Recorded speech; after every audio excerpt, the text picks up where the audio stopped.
오늘은 예배에 관한 이야기를 좀 함께 풀어보고 싶습니다. 사실 찬양에 관해서 4주 정도 말씀을 나눴는데 찬양과 예배는 세트로 성경에 기록되어 있습니다. 찬양이라는 단어가 600번 이상 기록되어 있는데 그 중에 약 500번이 찬양과 예배 두 가지가 병행해서 기록되어 있습니다. 그래서 당연스럽게 이어지는 메시지가 되겠습니다. 여러분 한번 질문해 볼까요? 하나님이 가장 기뻐하시는 것이 있다면 그것은 무엇일까요? 네? 찬양, 예배. 맞습니다. 찬양, 예배가 바로 하나님이 가장 기뻐하시는 것이라고 저는 믿습니다. 그렇기 때문에 그렇게 반복해서 성경에서 거론하고 있는 것이죠. 그러면 사단이 가장 싫어하는 단어가 있다면 찬양과 예배인 것이죠.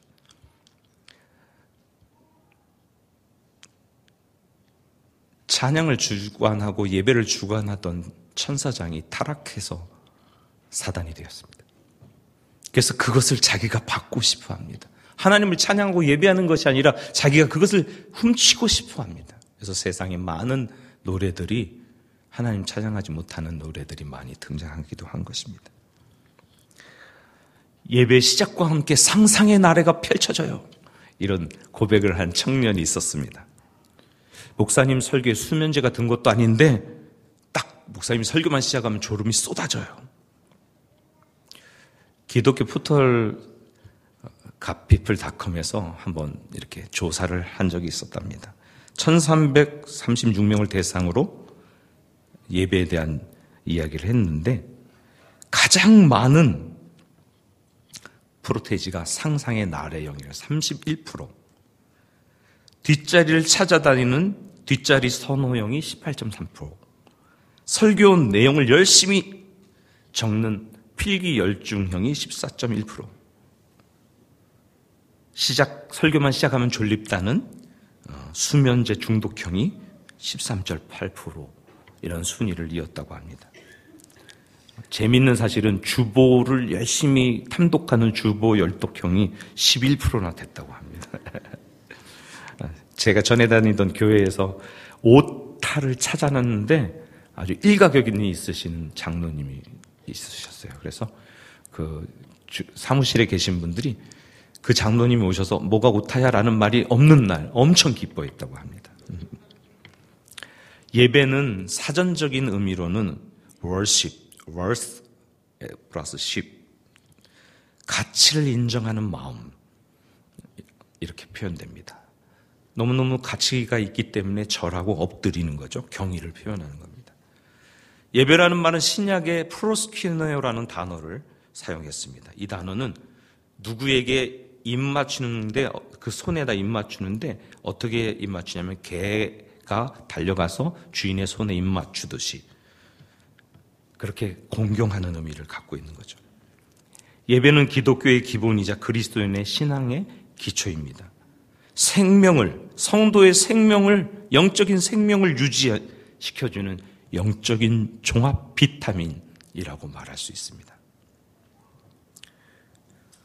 저는 예배에 관한 질문을 하면, 예배가 무엇이냐 질문하면 예배는 하나님과의 만남이다 라고 정의를 내리는 것을 좋아합니다. 한번 따라서 해보실까요? 예배는 하나님과의 만남이다. 아멘. 예배는 궁극적으로 하나님과 만나는 것입니다.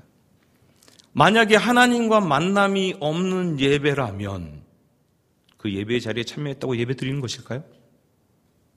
눈 뜨고 절 보십시오.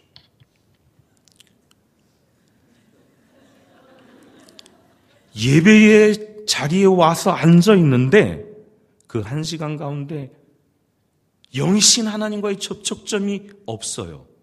궁극적으로 예배한 겁니까?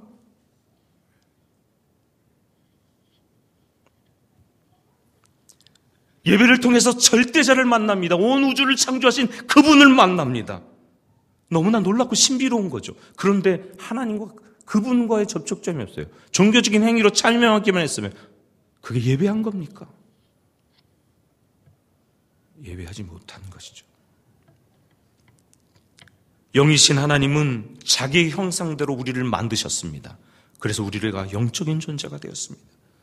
그리고 그 하나님이 영적인 존재인 우리를 만나고 싶어 하십니다.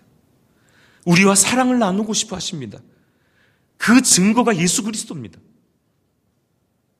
하나님이 자기 백성, 자기 사랑하는 사람들과 만나고 싶은데 죄 있는 인간이 나올 수 없기 때문에 그 죄의 문제를 해결하기 위해서 주신 분이 예수 그리스도고, 그분께서 십자가를 달려 죽으심으로 말미암아 하나님 앞에 나갈 수 있는 길이 열렸습니다. 아멘이십니까?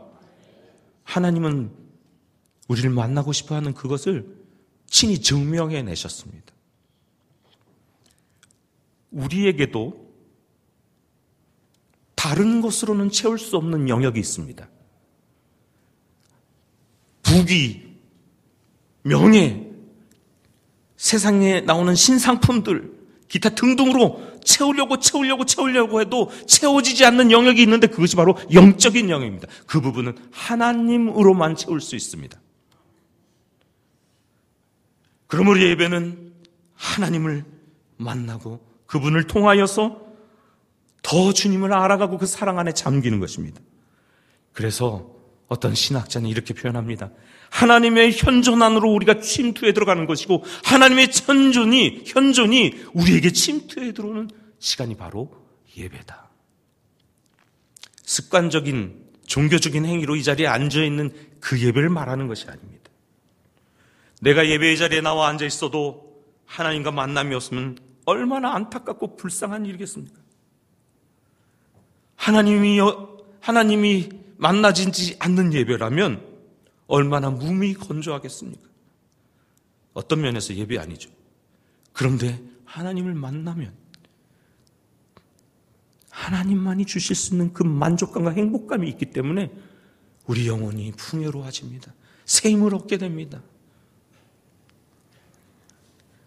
그런 관점에서 보면 아주 보잘것없는 예배라도 하나님과 만남이 이루어지면 대단한 성공이고, 100명, 200명, 1000명, 2000명, 10,000명, 저는 100만 명이 모인 예배 자리에 있어 봤어요. 이 중에 많은 분들이 그 자리에 있으셨을 것 같아요. 여의도에 부활절 새벽 예배 100만 명이 모일 때 가갖고 함께 구석에서 예배 드렸던 경험이 있습니다. 그래도 하나님과 만남이 없다면 그건 예배에 성공한 것이 아니고 실패인 것입니다. 그러면 우리는 예배를 사역하거나 예배를 구경하거나 예배의 자리를 채워주거나 이것이 필요한 것이 아니라 주님과의 친밀한 만남을 원해야 되고, 그것을 누리고 있는지 되돌아봐야 되고, 그 친밀한 만남을 추구해야 할 것입니다. 제가 믿기는 우리 광주동산교회 성도들은 이것을 누리고 있고 그것을 추구하고 있는 줄로 믿습니다. 아멘 하는 사람만 그렇게 하시는군요. 옆 사람에게 물어보죠. 그걸 추구하고 계시죠?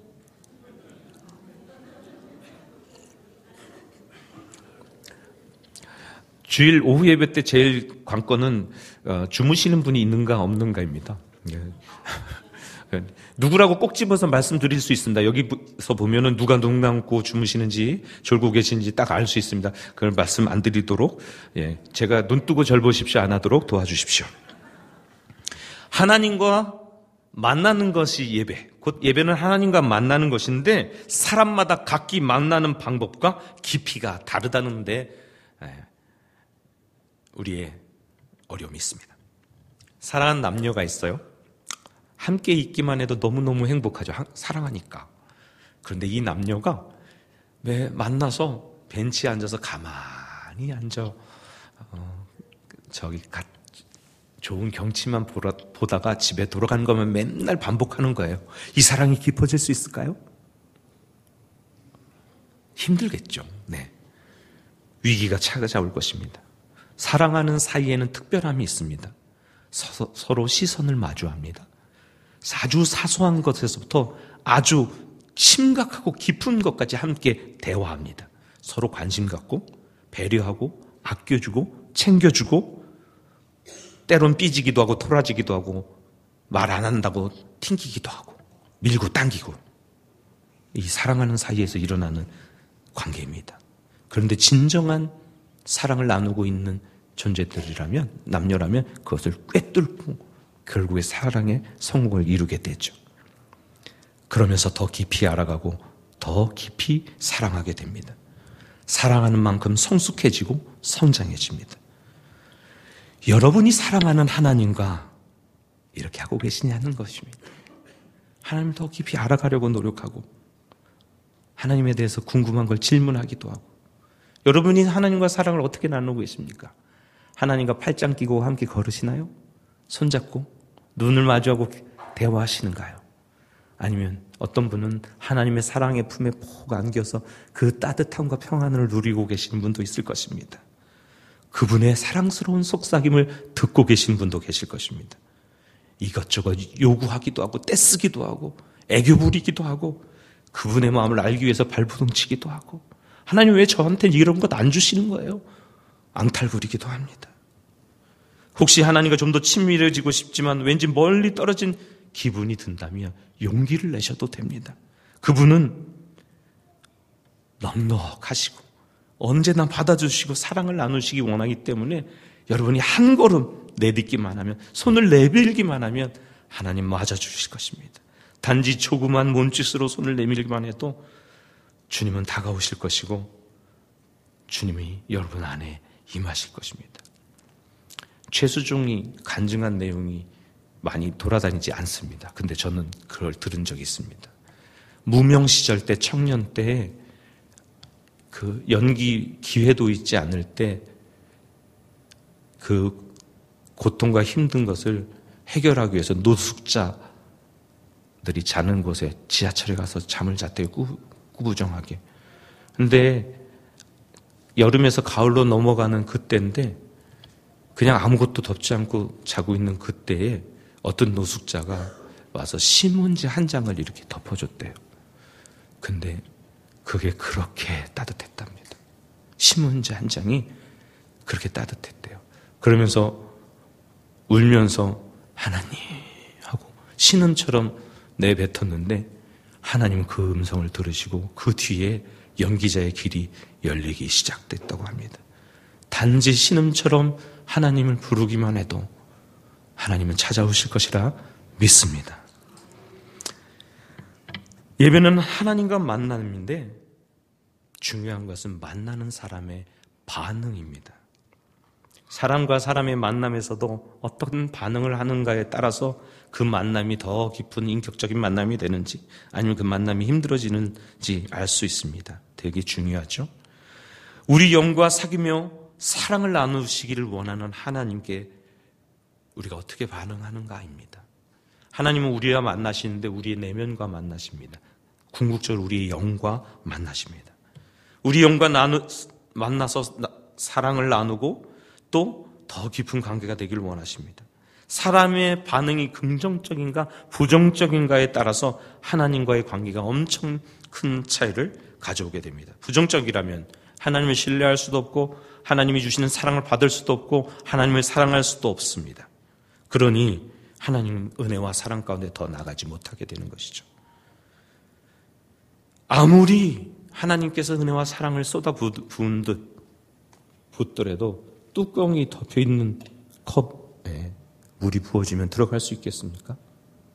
뚜껑이 열려져 있어야겠지요. 성경은 사람의 마음에 대해서, 이 반응에 대해서 네 가지로 말하는데 너무나 잘 아시는 돌짝밭, 길가, 가지밭, 옥토입니다. 이 비유는 오늘 우리를 향해 주시는 말씀입니다. 특별히 예배하는 우리에게, 예배에 대해서 더 깊은 예배를 사모하는 우리에게 중요합니다. 여러분은 어떤 반응을 하고 계십니까? 이제 막 사랑을 시작한 연인들은 조그만 우스갯소리에도 깔깔깔 웃고 반응해 줍니다. 오랫동안 사랑을 해온 연인들은 눈빛만 봐도 무엇을 말하는지 압니다. 사랑이 식어버린 연인들은 화석화되고 헤어지고 싶어하는 연인들은 만날 때마다 티격태격 싸웁니다. 결혼을 앞둔 연인들은 어떠한 어려움이 와도 그것을 꿰뚫고 나가서 이겨내려고 하는 의지를 통해서 성공합니다. 사랑하는 갓난아이를 바라보는 엄마의 눈빛은 너무나 따뜻합니다. 손자의 재롱을 보는 할머니의 얼굴은 웃음이 가득합니다. 사랑하는 여러분, 하나님께 반응하십시오. 그분의 임재에 감격하고 말씀에 도전받고 찬양 중에 기뻐하십시오. 이때 중요한 것은 형식이 아니라 신령과 진정입니다. 하나님께 영으로, 진심으로 예배를 드리기 시작할 때 그 반응에 하나님은 기뻐하십니다. 다음으로 예배는 하나님과의 만남이기 때문에 예배할 때 주님의 마음을 품을 수 있게 됩니다. 예배할 때 주님과 우리 자신은 하나님과 긴밀한 친밀한 관계가 형성되기 시작합니다. 예배할 때 균형 잡히고 능력 있는 그리스도인으로 성장해 나가기 시작합니다. 순전한 마음으로 주님을 예배하기 시작할 때 공동체가 하나 되어집니다. 주님의 사랑과 은혜가 그 공동체 안에 흘러가게 되는 것이죠. 전심으로 예배하는 곳에 하나님의 마음이 드러나고 그 땅과 영혼을 중보하게 되고 진정한 회복과 부흥이 일어나게 됩니다. 여러분, 우리 광준 동산교회 예배가 그런 예배가 되고 가고 있는 줄 믿고 계시죠? 아멘. 광주 동산교회 예배 드릴 때 보면 그런 움직임들이 이쪽 저쪽에서 일어나는 것 같습니다. 이 예배가 더 깊어지고 진정한 예배가 더 풍성하게 드려지길 소망합니다. 예배는 하나님과의 만남이기 때문에 정해진 공예배 시간이 예배의 전부라고 말할 수 없습니다. 공예배는 너무나 중요합니다. 공동체가 함께 드리는 예배, 이 예배는 너무 중요합니다. 하지만 이게 전부는 아닙니다. 개개인이 드리는 개인 예배, 이 개인 예배가 함께 세워져야 합니다. 개인 예배는 모든 예배의 기초가 됩니다. 개인 예배를 말씀드리니까 어떤 분은 이 공예배처럼 묵도하고 신앙 고백하고 찬양하고 등등 예배 순서를 생각하는 분들이 계시더라고요. 그런 의미의 개인 예배가 아니라 홀로 하나님과 깊이 만나는 구별된 시간을 말합니다. 은밀한 중에 보시고 하나님과 1대1로 만나는 그 시간 말입니다. 신방을 다니다가 그런 고백을 하신 분이 있어서 막 감동이 있었어요. 그냥 때때로 하나님께 질문하고 기도하고 그냥 혼자 흥얼흥얼 찬양하고, 그게 개인 예배죠. 그러면서 하나님과 관계가 점점 깊어가면 그 영성이 자라게 되고 그 개인 예배의 아름다운 열매들을 가지고 와서 하나님께 올려드린 예배가 바로 공예배가 되는 것입니다. 개인 예배를 통해서 그것이 발전하면 삶의 현장 곳곳에서 자기가 걸어다니는 삶의 현장 모두가 예배의 장소가 됩니다. 예배의 시간이 됩니다. 그 예배를 삶의 예배라고 표현합니다. 바로 임마누엘과 코람데오의 삶이 시작되는 것이죠. 하나님과 함께 하나님 앞에서 살아가게 되는 것입니다. 그리하여 삶이 예배가 되고 예배가 삶이 되는 놀라운 역사들이 일어납니다. 사랑하는 여러분, 하나님과의 만남 예배는 갈망하는 자의 것입니다. 오늘 제목이기도 합니다. 예배는 갈망하는 자의 것입니다. 한 번만 따라해 보시겠습니다. 예배는 갈망하는 자의 것입니다. 아주 많은 사람이 모여 예배할 때도 있고 아주 적은 소수의 두세 사람이 예배할 때도 있고 홀로 드리는 예배일 수도 있습니다. 그러나 확실한 것 하나는 그런 예배의 자리에 있을지라도 감격적인 예배를 경험하는 사람과 그렇지 않은 사람이 있다는 것입니다. 그 기준은 바로 갈망하느냐입니다. 그 예배가 일반적으로 많은 사람들이 깊은 은혜를 경험한다 해도 어떤 사람은 전혀 그 은혜를 경험하지 못할 수 있습니다. 또 반대로 많은 사람들이 은혜 받지 못하는 예배일지라도 어떤 사람은 깊이 은혜를 경험할 수도 있습니다. 키포인트가 갈망하느냐입니다. 고대의 사막을 횡단하는 여행자들의 이야기가 있습니다. 언젠가 한번 예화를 든 적이 있는데요. 사막을 횡단하는 여행자들이 꼭 데리고 갔던 동물이 있는데 낙타 말고 사슴이라고 합니다. 사막을 횡단하면서 가져오고 온 물을 사람과 낙타는 나누어 마셔도 사슴에게는 거의 주지 않는다고 합니다.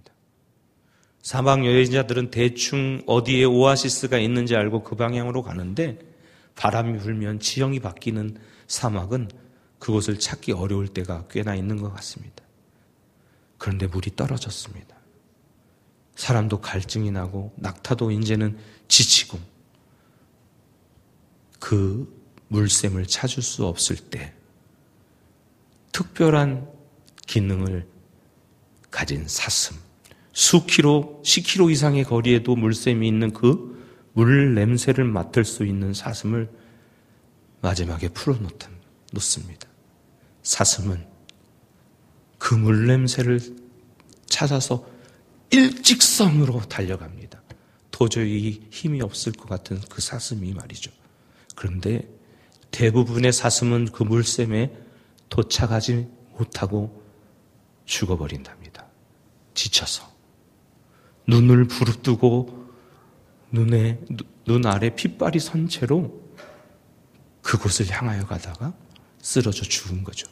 그러면 여행자는 그 방향만을 향해서 가다 보면 결국에 물샘을 만난다고 합니다. 초대교회 교인들은 자기가 그리스도인인 것을 밝히는 특별한 표식이 있었는데 그 하나가 바로 물고기입니다. 물고기는 익투스, 주는 그리스도시요 살아계신 하나님의 아들이십니다 하는 그 단어들의 첫 자를 따서 만들면 익투스인데 그것이 물고기이기 때문에 물고기 모양을 그려서 나는 그리스도인이다 라고 표시하는 거죠. 그러면 상대방도 물고기 모양을 그려서 나도 그리스도인입니다. 그런데 물고기 말고 내가 그리스도인이다 라고 표시하는 동물이 바로 사슴이라고 말합니다. 오늘 읽었던 본문, 사슴이 시냇물을 찾기에 갈급함같이 내 영혼이 주를 찾기에 갈급하나이다. 그 마음을 표현하는 고대의 사막 여행자들이 데리고 왔던 사슴과 같은 존재들이 바로 초대교회 교인 자신들이었다는 것이죠. 사랑하는 성도 여러분, 주를 향한 간절함과 갈망이 있으십니까? 그렇다면 주님의 특별한 손길을 맛보게 될 것입니다. 오늘 본문처럼 사슴이 물을 찾기에 갈급한 영혼들은 하나님을 만나고 경험하게 될 것입니다. 성경은 나를 사랑하는 자들이 나의 사랑을 입으며 나를 간절히 찾는 자가 나를 만날 것이니라 라고 말씀하고 있습니다. 이 갈급한 목마름에 대한 이야기를 예수님은 사마리아 여인을 통해서 예배의 중요한 원리를 말씀하고 있는 것이죠. 대낮에 사람들의 눈을 피해 갈망을 해갈을 위해서 물을 들어온 여인에게 예배에 대해 이야기합니다. 공동번역에 이렇게 말합니다. 그러나 진실하게 예배하는 자들은 영적으로 참되게 예배를 드릴 때가 올 터인데 바로 지금이 그때이다. 아버지께서는 이렇게 예배하는 사람들을 찾고 계신다. 하나님은 영적인 분이시다. 그리고 예배하는 사람으로는 영적으로 참되게 하나님께 예배를 드려야 한다. 사랑하는 성도 여러분, 좋은 환경이, 음향 시스템이, 건물이, 무대가, 좋은 찬양팀이, 메시지가, 기도가, 순서가 어떻다는 것이 우리 예배의 절대적인 요새가 아닙니다. 두 번째 조건입니다. 첫 번째는 나의 갈급함입니다. 올 한 해의 마지막 예배를 드리는 이 시간, 특별히 오늘 예배에 관한 이야기를 깊이 생각해보고 나누길 소망했습니다. 사랑하는 성도 여러분, 성경은 시간을 두 가지로 얘기하는데 하나는 크로노스, 하나는 카이로스. 크로노스는 계속해서 흘러가는 시간을 말하고 카이로스는 특별한 때를 말합니다. 기회를 말하기도 합니다. 때가 참회할 때 그 때가 카이로스입니다. 하나님의 임재가 나타나고 하나님 만나는 그 시간이 바로 카이로스가 되는 것이죠. 그럴 때 우리가 경험하는 그 시간이 의미를 지니게 됩니다. 우리 광주 동산교회 성도 여러분 한 분 한 분 2017년을 보내고 2018년을 맞으면서 이 카이로스를 매일매일 경험하는 한 분 한 분 되기를 축복합니다. 예배에 갈급한 지체들이 더 많아져서 주님의 임재를 예배의 깊은 맛을 알아가는 공동체가 되기를 간절히 소망하며 예수 그리스도의